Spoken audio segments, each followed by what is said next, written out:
first of all, Barton, Happy New Year, and I guess a little bit of a break, although with that early signing period and then the college football playoff, and then right back into finishing off this 2018 recruiting cycle. Not much of a break for Barton Simmons. No, not a big exhale yet. In fact, we've been kind of hitting it pretty hard lately, doing these 2018 rankings, which we released just actually a couple of minutes ago. And now we got to get rolling on 2019. The rest of the position state rankings in 18, and get 2020 going as well. And then, of course, all the recruiting news is to keep up with down the home stretch. So plenty to keep me busy here for the next couple of weeks. Well, let's talk about that a little bit. The latest rankings from 247sports.com for the class of 2018. Do you have a big mover, a big change maybe in that 247 that we could hit on here real quick? Sure. Yeah, I mean, there was obviously a lot of big movers. We had 15 new 5-stars. 3 of them were University of Texas defensive backs. So I think that was of note. For your listeners, kind of in that Alabama market, Iyabi Anoma moving up to number 3 was, I think, about a 5-spot jump for him. We really actually kind of had some conversations about whether or not we should look at him as the number 1 player in the country. I think we were that impressed with him. And then, elsewhere in the SEC, one of probably the biggest just sort of debuts. He came in at 190th overall, but this kid, Jeremy Pruitt, has dug up out of the state of Georgia, Jordan Young. I don't know where he came from. I don't know why no one has heard of him. He had nothing but FCS offers before, he visited Tennessee over the weekend. But his film is unbelievable. He's a 110-meter hurdle champion in the state of Georgia. This kid looks special to me. So we threw him in there in the top 247 despite landing his first FBS offer about a week ago. Wow. And I'm looking at those rankings right now, and I see Trevor Lawrence at the top, the quarterback out of Cartersville, Georgia. And it's interesting because Justin Fields, another state of Georgia quarterback, is right there behind Lawrence at number 2. He's headed to Athens to play for Kirby Smart. I got to ask you, in terms of what we saw, especially in the second half, Barton, of that college football playoff national championship game with 2 first-year guys, Jake Fromm and Tua Tagovailoa, taking their best shots at each other. What are your sort of expectations, especially for Trevor Lawrence, going to Clemson, a situation as we saw in the Sugar Bowl, an offense that really struggled against an Alabama defense sort of finding its legs with some guys coming back from injury. But is it too much of an expectation to think Trevor Lawrence is just the next guy to do what Jake Fromm did or what Tua Tagovailoa did during the second half of that championship game? Yeah, well, what Jalen Hurts did last year, right? Exactly. I think I would temper things about 3 or 4 years ago, but here we are, and we're sitting here with 2 straight national championship games where we've had at least 1 true freshman quarterback playing, and this year the game ended with 2 true freshman quarterbacks playing. And if we're going to rank Trevor Lawrence as the highest rated quarterback in our company's history, which is what he is right now, which is what Justin Fields is as well, both with 101 ratings, then I think you got to have that expectation. And I do. I mean, I was sitting there in San Antonio watching the Alabama-Clemson game, watching that offense struggle, and fresh in my head was watching Trevor Lawrence just throw darts all over the field in practice. And I'm sitting there thinking, man, this guy could bring a new element to Clemson's offense. He could really distribute the football to their playmakers. So he's an early enrollee. He's going in there expecting to win the job, wants to win the job. I think he can. I don't know. Will he? We'll see. But I absolutely think that's a realistic scenario that could see Trevor Lawrence under center for Clemson next fall. Interesting scenario about to play out in Athens too, right? Kirby Smart is essentially going to find himself in basically the same spot that Nick Saban was in this year with Jalen Hurts and a full season as a true freshman of starts under his belt. And then here comes Tua Tagovailoa and everything that he's capable of providing to the mix offensively.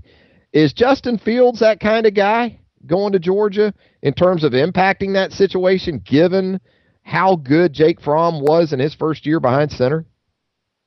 Yeah. I mean, that's a fascinating situation, and yeah, it really is sort of the same deal Alabama saw, except for where Jalen Hurts wasn't a great thrower but a really good athlete.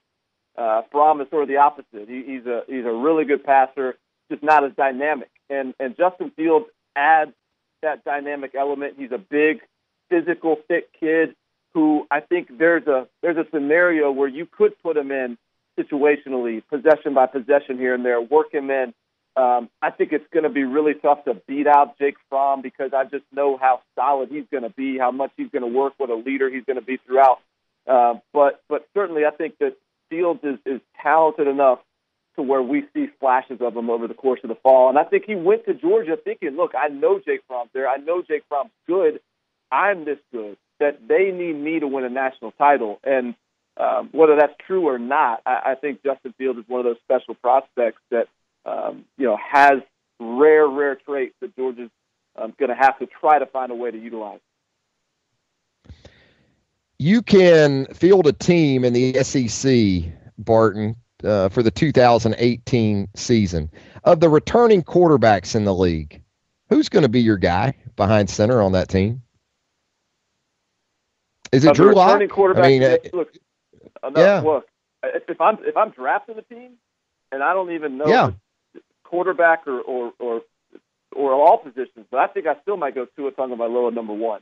And what he did in the national championship game was not a surprise to me at all. I expected that. I've said for a while now, look, I think if it had Georgia and Alabama scenarios flipped to where Jalen Hurts gets hurt in the opening game, Tua has to play 3 games, he gets his feet wet, he starts to improve, starts to work through some of his freshman jitters.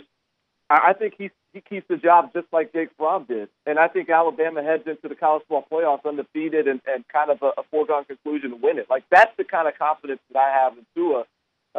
And the fact that he sort of showed that and flashed that in the second half just adds that much more confidence moving forward for me. And particularly given his weapons he's going to have to work with all those young receivers who I also was really high on coming out. So I'm pretty enamored by what Tua brings to the table in terms of intangibles, just his feel for the position, and certainly his arm talent. And even in that national title game, you saw the athleticism is nothing to be overlooked as well. So if I'm making a team, I'm starting with Tua. So I guess there's no need to ask you the follow-up question in relation to Alabama. Who are you starting against Louisville in the 2018 season opener? I mean, if you're taking Tua as your first pick at quarterback in the league, obviously you're envisioning Tua being that guy to start the season. Yeah, there's no hesitation to me now, and I think that it works too. Where look, Jalen Hurts has had 2 full seasons. Jalen Hurts is, he's sort of proven that he can be a supportive teammate, and he's certainly had his time to shine as well. And that's a great backup to have, just like Fields could be for Jake Fromm. Jalen Hurts could be a situational player as well that you put in red zone, put it in the goal line. And then I think, Jalen Hurts, there's a path then where, look, he's a solid backup for a potential national title type of team, and then he could take a grad transfer year and go somewhere else and start. I just don't know how you turn your back on what Tua provides, particularly, again, given all those weapons at wide receiver that you've got a chance to distribute the football to. And the energy that in that stadium, Barton, you could sense it gave that entire team, when he entered the game. Not just the offense. That entire team knew what he was capable of. They had seen plenty of it on the practice field. As we talk about finishing the recruiting cycle, Alabama was sort of in the news for the early period, I guess you can call it these days, because it wasn't in its rightful place, I guess you could call it, in terms of what the fan expectations have become. Just your thoughts, a thought or two on how Alabama moved throughout that period and how it was able to wind things down there for the early signing period. Yeah, I mean, look, I think Alabama right now is whether they end up landing a number one class or pushing for the number one class. At the very least, this is going to be exciting. I mean, there's a lot of teams out there whose the work's all done. The hay's all in the barn. There's just maybe one guy they're targeting, two guys to finish up their class. You look at Alabama's sort of target list. I mean, we could be looking at as many, if things play out the right way, we could be looking at turnover among the guys committed. We could be looking at up to like 8 guys joining this class. There's just a lot of movement left out there, which is sort of typical for Alabama for a lot of reasons. One of those is the fact they're always playing deep into January. And right now, I think you're going to look at Alabama really turn up the heat on some guys. I think they're going to land some guys here late that maybe some folks don't really expect them to be the leaders for right now. And I think this is going to end up being a really strong class for Nick Saban. I still don't think it's going to be a number one class, but they're going to make things really interesting. And I think what we saw in the early signing day, or the early signing period, was more of just sort of a preamble to this January for Alabama, more so than most. Yeah, when I look at the updated 2018 247 rankings that just came out, by the way, at 247sports.com, get by there and check them out. I'm sure it's already come across your social media timelines. But the top 8 guys in the updated 247 are all either committed or already signed, I guess. But then when you look at number 9, Nicholas Petit-Ferreri, I believe I'm saying that close to correct, the offensive tackle from Tampa, Florida.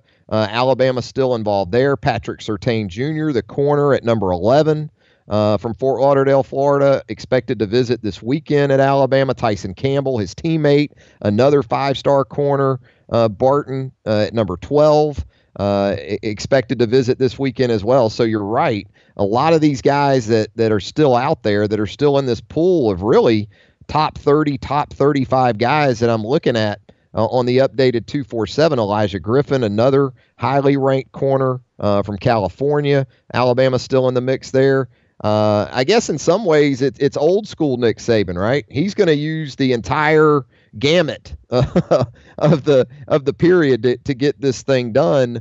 As we look around the league too, in terms of the impact being made by new hires in the Southeastern Conference, in your opinion, Barton, how much tougher has the landscape become on the recruiting front with Jeremy Pruitt going to Tennessee, Jimbo Fisher making the move to Texas A&M?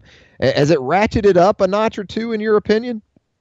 Yeah. I mean, I think it has, Travis. Like, it's funny. I mean, Nick Saban sort of groomed these guys from a recruiting standpoint. Now you look around you and you got Jimbo Fisher at A&M, you got Jeremy Pruitt at Tennessee, you got Kirby Smart at Georgia, you got Will Muschamp at South Carolina. And if you look at those guys, those coaches, and their profile as recruiters, and even the sort of impact that they've had on their program as soon as they've taken over, like, it's been undeniable. And so, look, I think Alabama's always going to be, or not, maybe not always, but certainly for the foreseeable future, and under Nick Saban, they will be at the top of the food chain there. But I think we're seeing right now, with Georgia being number one in the country, capitalizing on the sort of continuing ebb of talent there in that state, with Kirby Smart capitalizing on it. Like, we're seeing how hard it's gotten. We're seeing that it's continued to be a challenge. We're seeing Jeremy Pruitt feel a guy like J.J. Peterson, who's a lock to Alabama, get him committed. Will Muschamp evaluating at a really high level. So, I think it has gotten tougher, and in a roundabout way, Nick Saban's kind of responsible for that by getting these guys to be such recruiting-minded head coaches. When we talk about early departures and how they impact teams around college football, Barton, how surprised were you at really the mass return on the defensive side for the Clemson Tigers? I didn't expect that in any way. And Dabo Swinney, he looks like he has to be the biggest winner in this early departure to the NFL draft aspect of the offseason, right? I was shocked. I was really shocked. I mean, I don't know necessarily what the projections were. My assumption was that, like, Christian Wilkins and Cleveland Farrell both were potential first-round draft picks, and Christian Wilkins to me was a probable first-round draft pick. And those guys are coming back, and it really it does speak to Dabo Swinney and what he's put together there, the atmosphere he's built at Clemson. You look at their recruiting classes year in, year out, they're small classes, 15, 18 guys, 20. That's because there's not a lot of attrition. That's because people want to stay. That's because people don't transfer out. And for him to now be adding to his sort of profile that not only are guys not transferring out, but they're turning down NFL millions to stick around for an extra year, that's remarkable. And it's going to be really fun. I thought that was maybe the best position unit in college football this year, was that Clemson defensive line. And to have all those guys coming back is just I'm kind of in awe of what's going on there. Alabama at the running back position, Barton went 1 for 2. Damian Harris comes back. Bo Scarborough makes the jump. First, your reaction, your thought on that, and also your expectation moving forward now for a guy like Najee Harris. Yeah, I actually, like Bryce Love came back to Stanford, right? And that, unless it's just an academic decision, that doesn't make a lot of sense to me, right? Like a running back, you got a lot of miles on your tires anyways. Go ahead and get that money and capitalize on that. But Damian Harris, that decision actually makes a lot of sense to me because he doesn't have a lot of miles on his tire. He comes back and he'll be more of a focal point of the offense. I think had he been used more, he would have been considered one of the best running backs in the country. And next year's running back class is really thin in the NFL draft, whereas this year's is absolutely stacked. I think Damian Harris could work himself into a first-round pick. I'm a huge fan of that kid as a player. I think he's Mark Ingram-esque. But it is going to be interesting to see how Najee Harris fits in. I think it's going to be sort of Najee just sort of slides into that Bo Scarborough role. We see more of him, and we continue to see Josh Jacobs get worked in as well. But I think it's a great thing for Alabama, and I actually really think it's a smart decision for Damian Harris as well, given what the running back class looks like this year and what it will be next year.